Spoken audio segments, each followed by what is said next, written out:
Hello, everybody. We mentioned a couple weeks ago on our social media that we needed to make a video addressing all of the rumors and the facts and the opinions on the whole NAR settlement that's floating around. I know hopefully everybody who listens to us, at least in our circle, understands that you can't just take what the big media is saying. Clickbait. Yeah, I mean, it's just crazy some of the things we're seeing. So we are going to take this conversation as an opportunity to take off our real estate agent hat. I mean, obviously we know what we know, and that's going to be really helpful as we talk about this, but change is inevitable, right? And so we just have to pivot. But I want to make sure that when we are sharing these things, everybody understands that we're sharing them from a place of factual information and not opinion.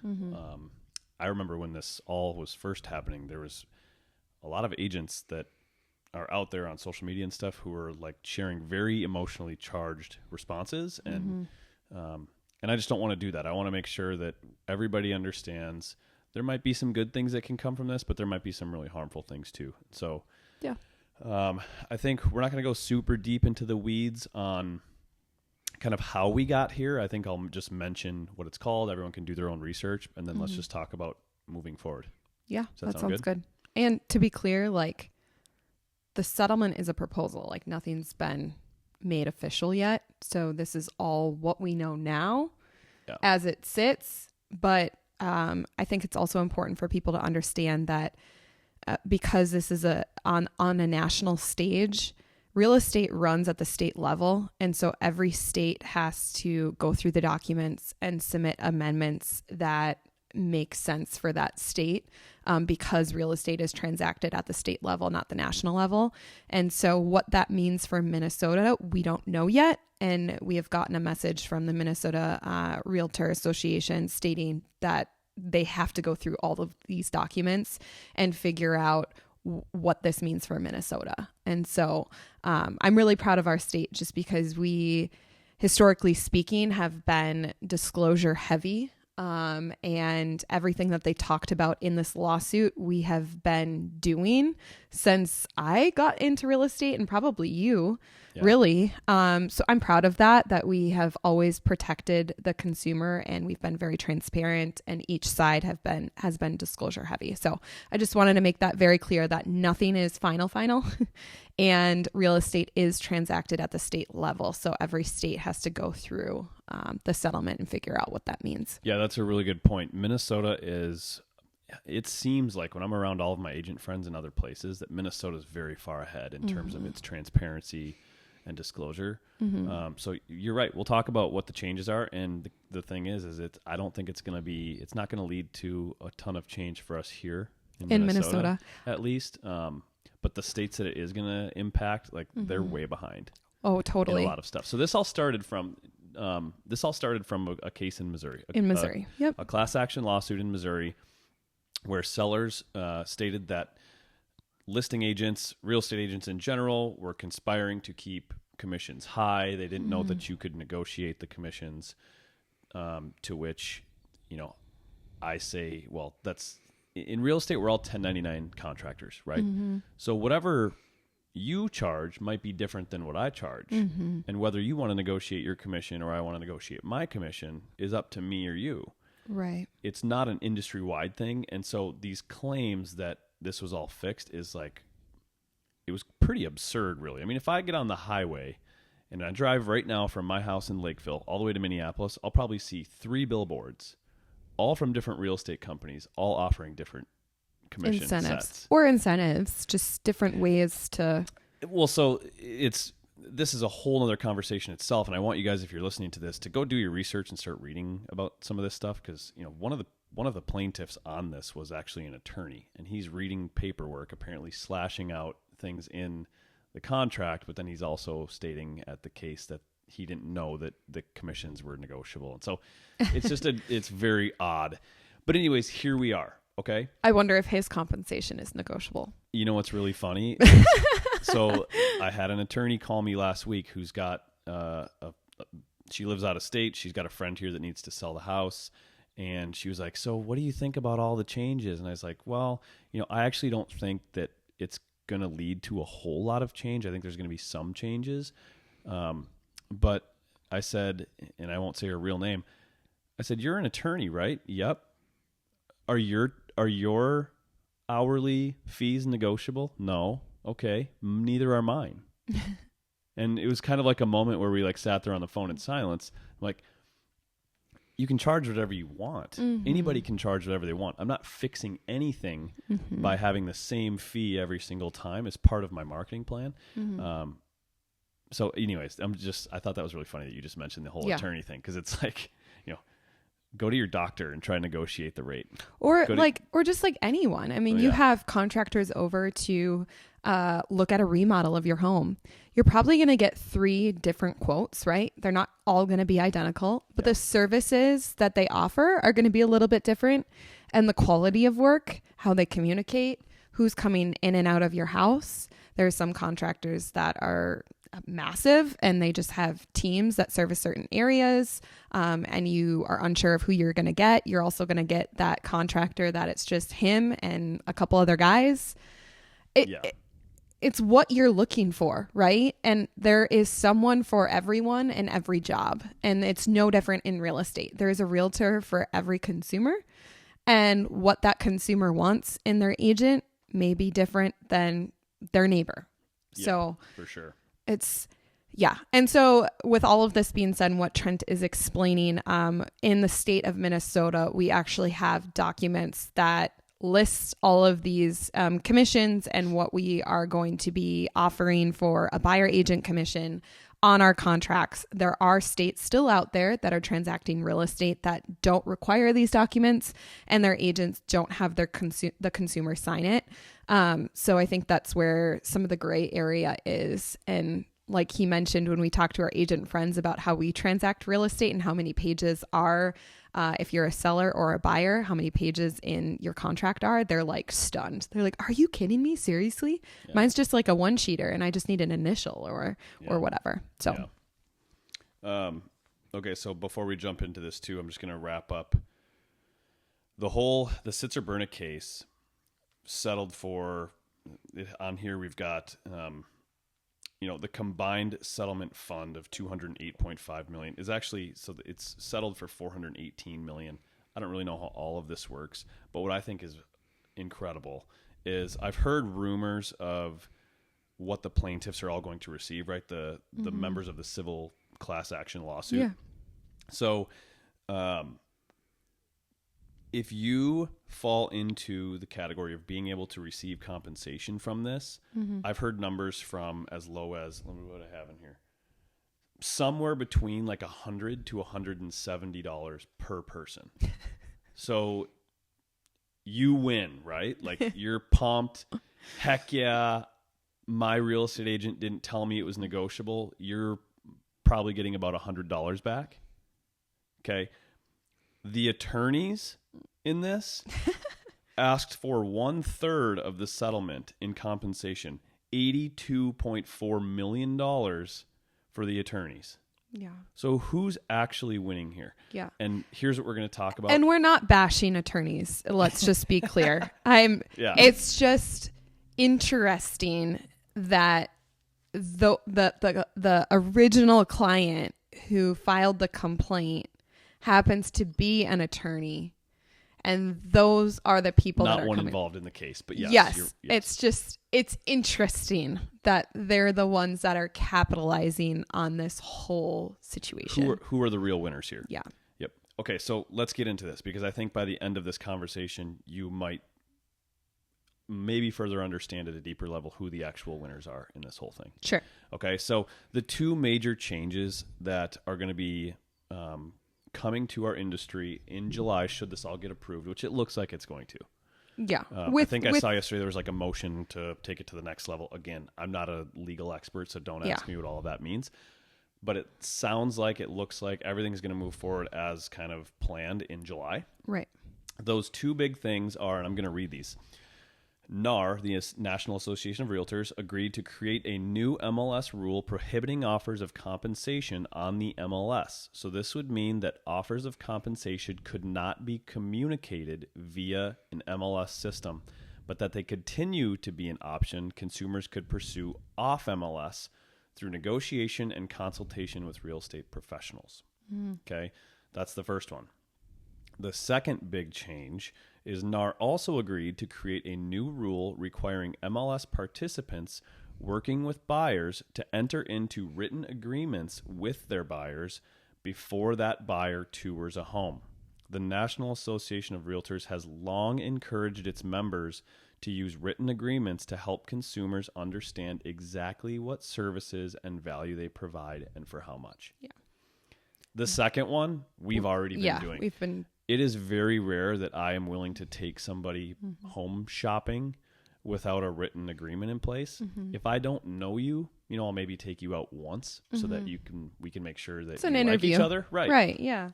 But most of the people we work with, we've either been referred by someone. We kind of like have a vetting process without having a vetting process. Right. Like a lot of the people we work with, we either know or they were referred to us by someone we know. And to take our real estate cap off, like we mentioned we would in this conversation, that's what we do as agents. But if I were a consumer and I called an agent that I didn't really know all that well, maybe a trusted friend told me I should call this person, I'm probably going to want to either talk to them on the phone or meet with them via Zoom before I just enter some house that I like that I saw on the internet with them.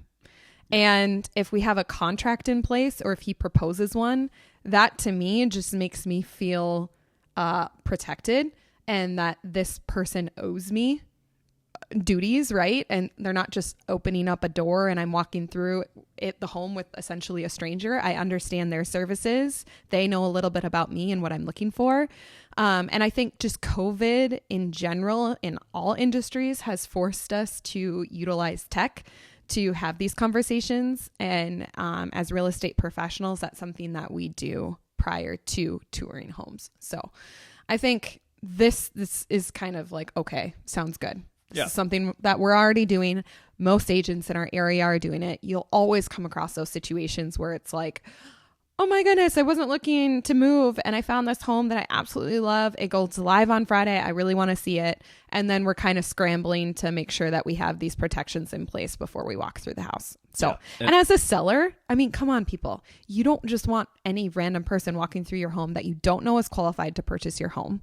That agent doesn't owe that person any duties and they're not in a professional working relationship and they're just walking through your kid's bedroom. Like that to me is like, no, thanks. You mentioned that a lot of people in our market do that, but I think what people don't realize is, so like when you start a home search on Zillow and then you're a consumer out there, right?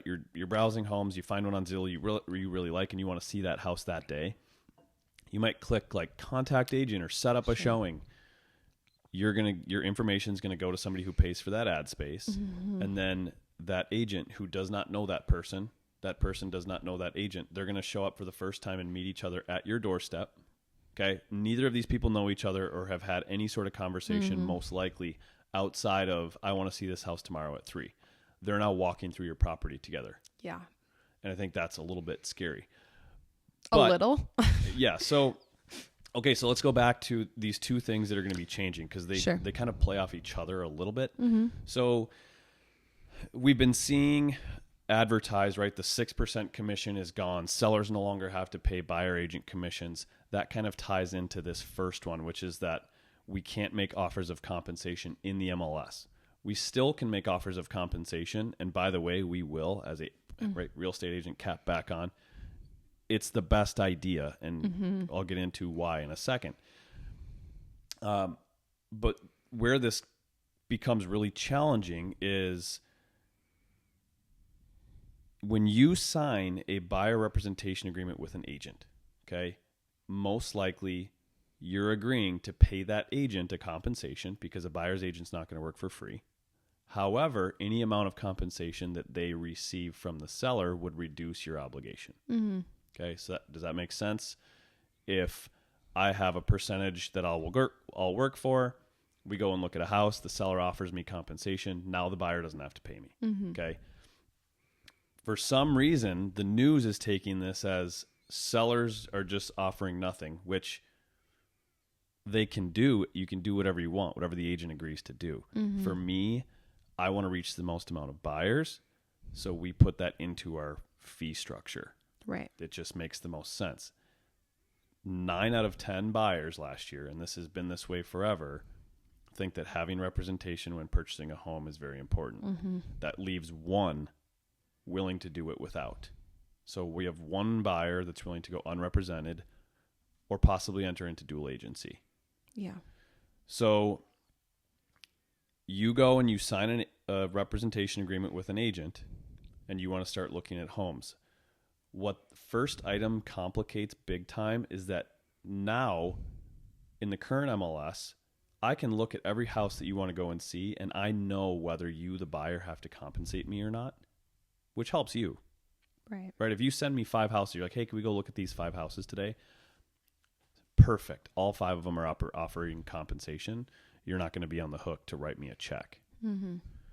The way they want it to be is they don't want compensation to be published, which not only makes it more work for me, but now you're going in blind to this and having to either negotiate the compensation into the agreement or just not buy the house altogether. Mm-hmm.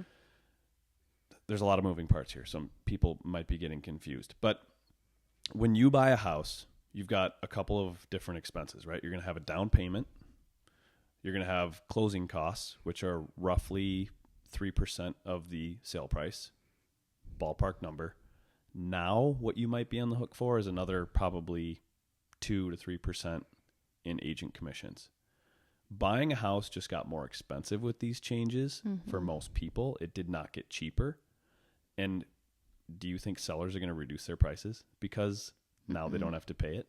No. Prices are going to continue to rise at the same pace, and now the buyer's going to take on more expenses unless they negotiate it into the deal. Mm-hmm. So, which is hilarious because the media the last 3 years have been talking about an affordability problem and how home prices are on the rise. It's getting more and more expensive for first-time home buyers. We have an affordability problem. Okay, great. Now you just made it worse. Because now, I mean, think about being a first-time home buyer. Number one, you've never transacted real estate before. So going in without representation feels very scary because you've never done it. And you've been saving up for a down payment. And now you also have to save up for representation.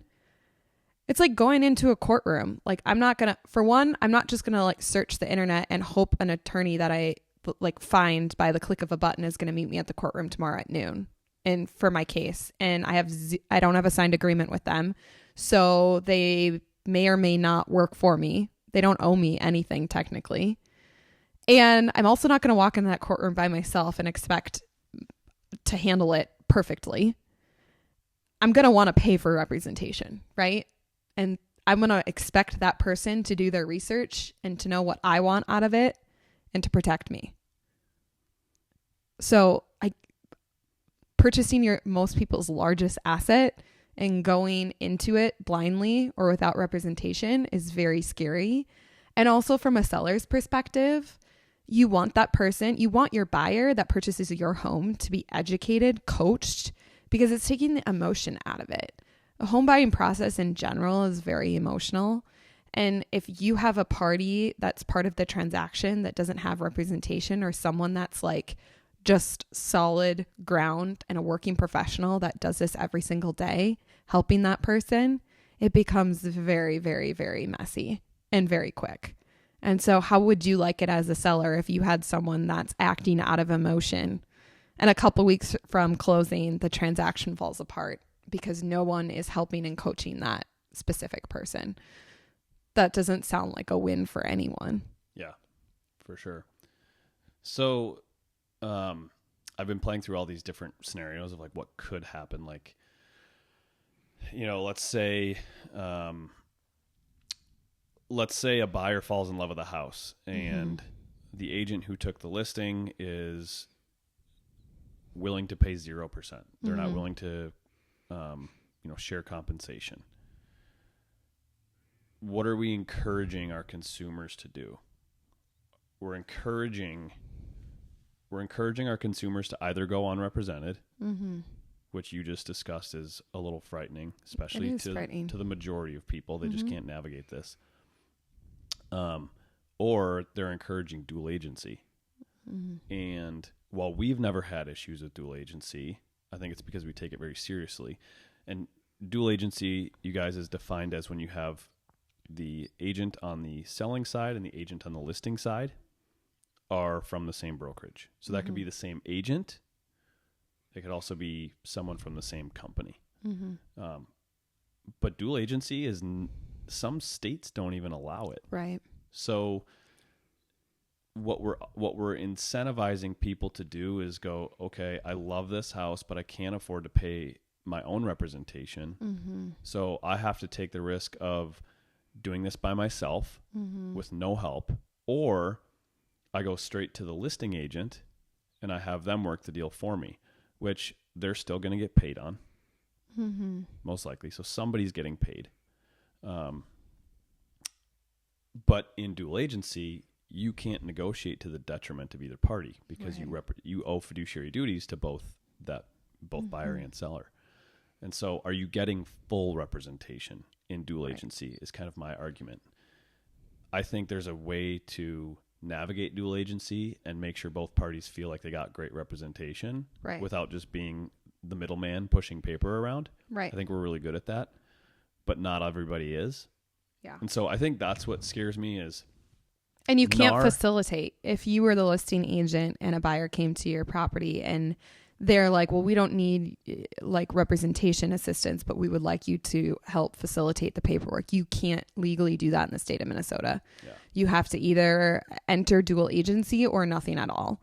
And so I don't foresee that changing because I think that that's even more murky than a possible misrepresent or misuse of dual agency. I just don't think that everyone truly understands what this means for the consumer if that's who they were truly trying to protect in this. Yeah, and I also, what I was going to say is NAR has always been about protecting the consumer. Always. Homeownership and protecting the consumer is why NAR exists. I mean, they're there for us too as real estate agents, but we're not here if we're not protecting homeownership and the consumer. And so 100%.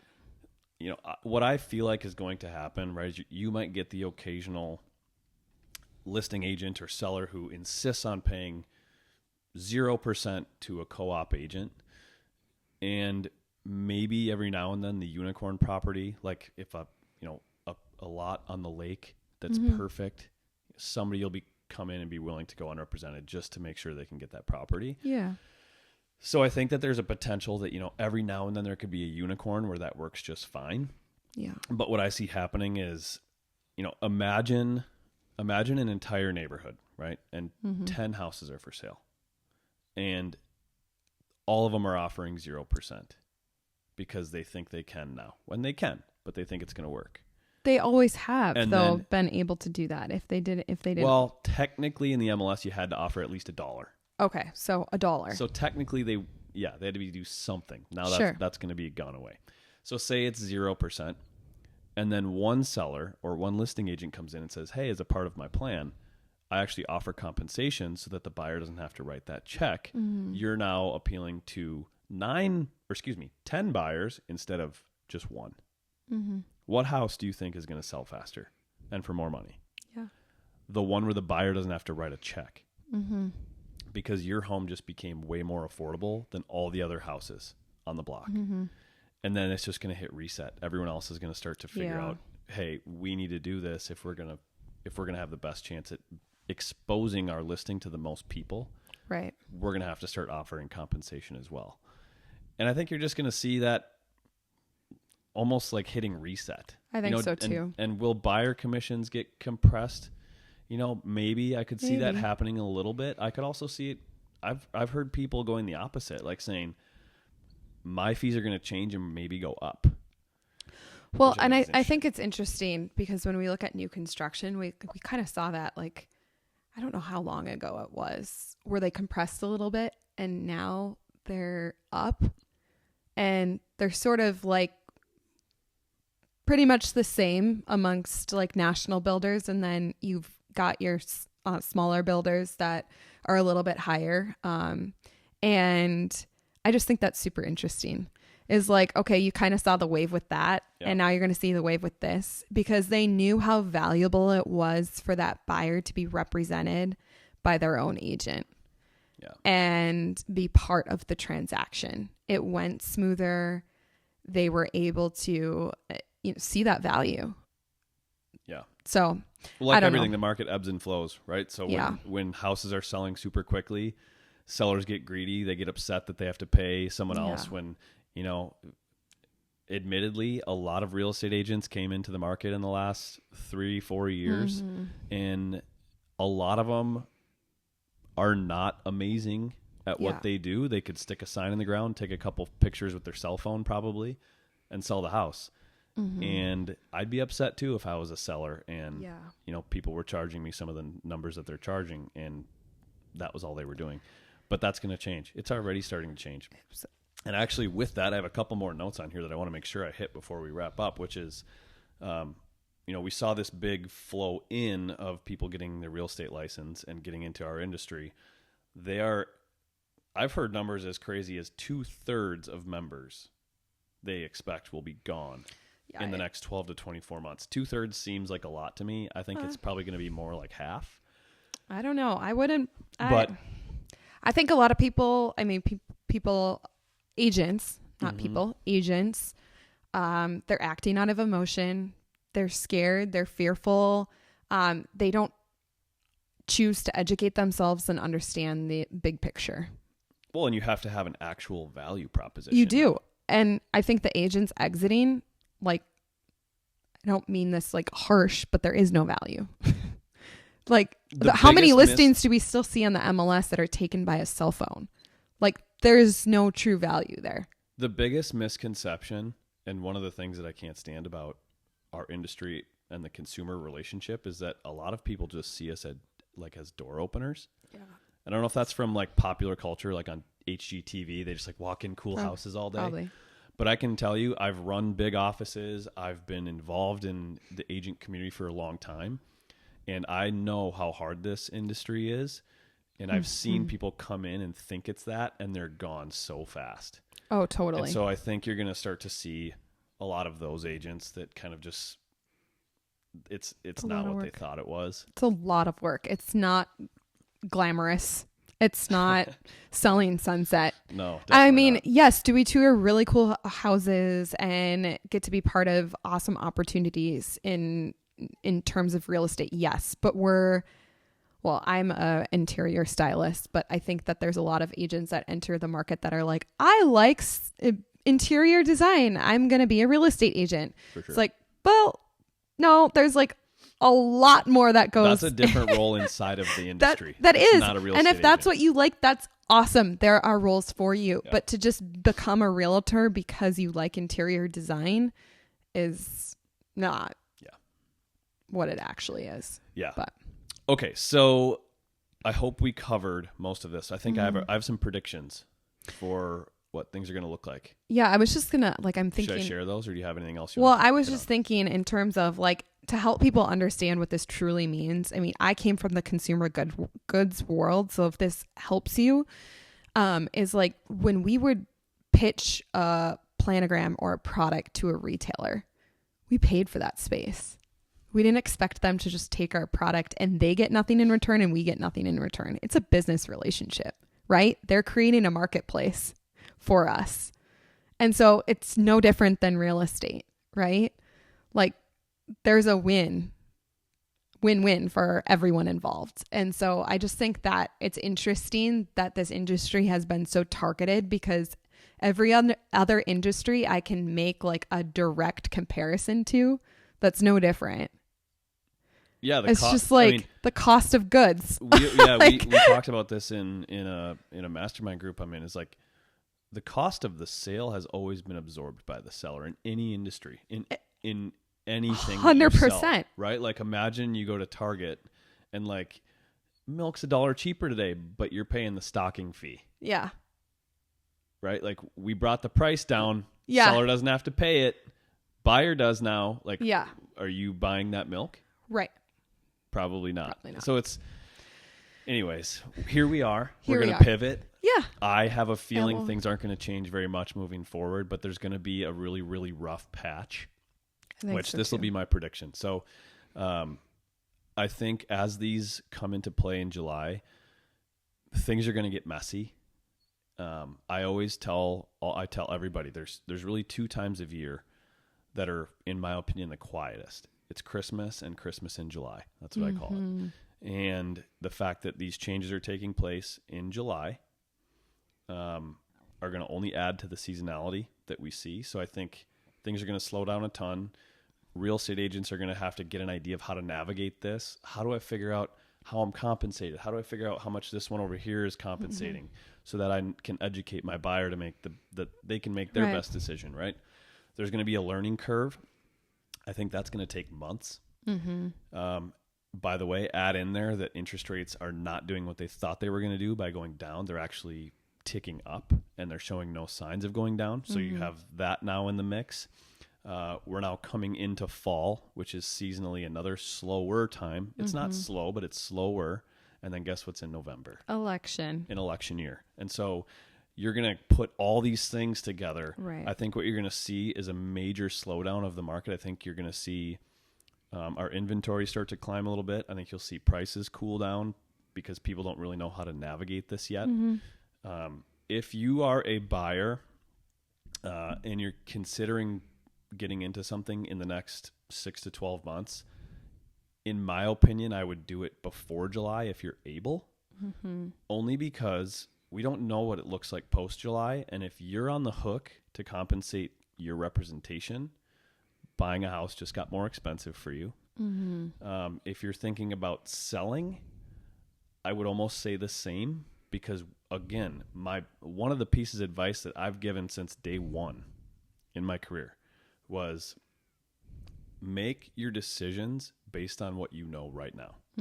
Don't try and base them on what could happen in 6 months. Yeah. Because you'll almost always be wrong. I mean, I remember doing a Zoom with one of our lender partners like 2 years ago, and this was when rates really started to like climb into the 6s. And he's like, yeah, everyone expects us to be back into the 5s by end of year or something like that. No. That we never even went close. Yeah. And this is industry experts. Make your decisions based on whether you can do it now or not. Don't try to play the crystal ball game because you'll almost always lose. So my prediction is you're going to see things change in the marketplace in July, and I think it's going to remain slow through the end of the year as people start to figure this out. But then I think we'll pick up right where we left off. You're going to start seeing shared compensation. Yeah. I mean, if it ever even goes away, which I don't think it's going to. I think you might see more instances where it's less, but I think it's always going to remain normal. And that's kind of my thoughts for the next 6 to 10 months. Do you think if I'm a seller and I understand the value of having a buyer represented and I want that for my transaction, and I'm willing to offer compensation for that agent like we've done for decades, do you think that their situation, if they choose to sell in August or September, could play out typically? Or do you think that there still would be a little bit of the thing that uncertainty? The thing that frustrates me the most is, again, are we making these changes for the goodness of the consumer or not? Because what you just described, right? If I'm a seller and I want to expose it, I'm like, hey, I'm going to offer 3% to a buyer's agent. Right. Why does the MLS or these rules get to tell me I can't do that? Right. Because every change we've made, I mean, like the clear cooperation policy, right? Which was like, you weren't allowed to sell properties off market, essentially. Like once it was, you can still sell properties off market. It happens all the time. But once you advertise it on social media, it has to be made available for everyone, right? Fair housing. It's got to be equal opportunity for all. So it seems counterproductive to me that if I want to offer compensation to maximize exposure and bring the most amount of qualified buyers, I don't get to do that. Right. I can't advertise that on the MLS. Yeah. I have to advertise it on my agent's website. Yeah. Or so it's just doesn't really answer your question. Your question is like, does it change someone who wants to sell in those August, September months? I don't think so, because at the end of the day, the MLS is the MLS. It's going to expose the property. Sure. But we as agents have to make sure we're doing a really good job of communicating somehow, which we don't even know yet how that's going to happen, what the platform will be. Yeah. How are we communicating compensation? Yeah. And we have some ideas like internally of how we are going to pivot with just you and I and our book of business, and how we are going to make sure that our sellers win and that our buyers win, and what the communication is going to look like. And there could be, we have multiple ways of how we're probably going to end up doing this. But yeah, it will be really interesting to see what happens. I don't know.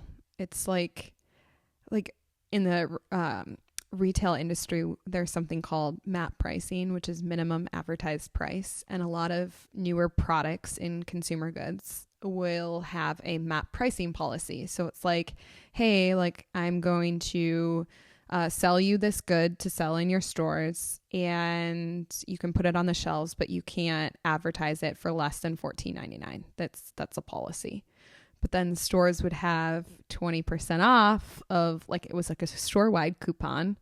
Well, then they introduced exclusions. So on the bottom of every coupon that these major retailers would have, it would be like excludes Nike or excludes Apple products or excludes like whatever. So like the coupon works for anything else in the store except these items.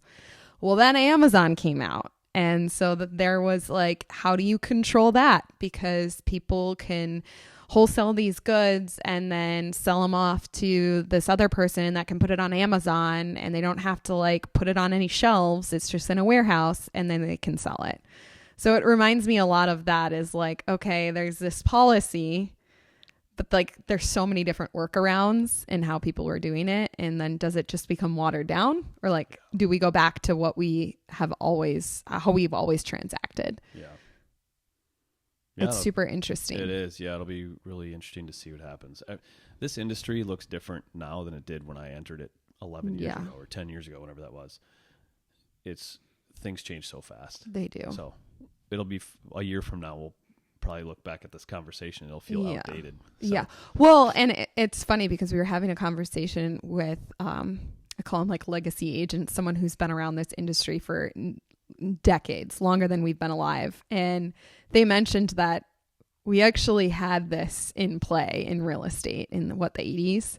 Yeah. I think buyer representation became a thing in Minnesota, like in the 90s. Yeah. So it's like, are we just repeating history to repeat history again? It's probably. Like, do we need to learn the lesson we already learned decades ago? Possibly. And it's just like a new era of consumers and professionals, and we just need to relearn it. Yeah. I don't know. Yeah. But I just pray that at the end of the day, like the consumer wins and they're able to accomplish the American dream, which is home ownership. And it hurts me to know that we have this affordability problem and we're complicating it even more. And you and I always attend Housing Day at the Capitol. It's this big event for realtors and their political parties at the Capitol. And it's a big event. That's not about protecting us as agents. It actually has nothing to do with real estate agents in general. Yeah. It's about education for us to understand the policies and what that means for our state. It's also in the state of Minnesota. In certain counties, transacting real estate looks a little bit differently. Yeah. So to understand what that looks like, and so that we can be able to transact and educate our sellers and buyers. And in the last, 3 years, it's been about affordability. That entire day, that's the topic of conversation, is like, how do we make it affordable for Minnesotans to purchase homes? Yeah. So, like, yeah, I mean, we haven't even got into the complications with things like VAs. Yeah. Cause I mean, vets can't compensate their agent. And so, they can't pay any fees. Nope. So what do vets do now? I don't know. And like, and there'll be lending. We've already seen some lending stuff change. Like some, you can now roll it into the price, or there's all these things. And I still don't think that's the answer. There's got to be a better way. But the point is like, this conversation is like scraping the surface. I mean, there's so many other scenarios that can play out that we haven't talked about.